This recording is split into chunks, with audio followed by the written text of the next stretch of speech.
think the big thing there is our experience from previous World Cups, and I mean, even 2011, when I was a bit part of 2007. I mean, part of the World Cup planning there, and then if you don't make we don't win the World Cup, are you going to have a job next year or not? And so, with Rion's help and obviously everybody that's involved in the protocols here, you sort of don't want the year or in a World Cup year being people are unsure about do they have a job next year. I mean, job, what was a classic example.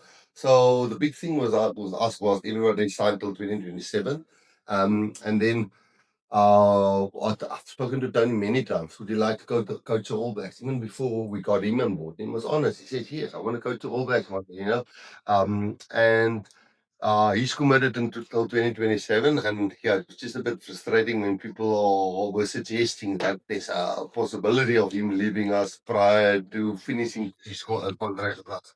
And yeah, we had a quick brief chat and said, Tony, everything's still the same. I said, of course. My contract's until 27. I'm committed here.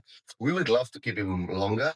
I don't know when New Zealand will make him an offer or make him an offer, but he won't be leaving us before 2027.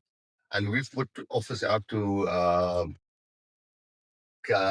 critical positions in our management team that we feel need to be calm in the next year and a half to know that they do have jobs, obviously with clauses in there with performance and doing well and so on. So, yes, Tony, he'll be here till 2027. We want to keep him longer, but he's also been honest and said, listen, I would love to go to all that.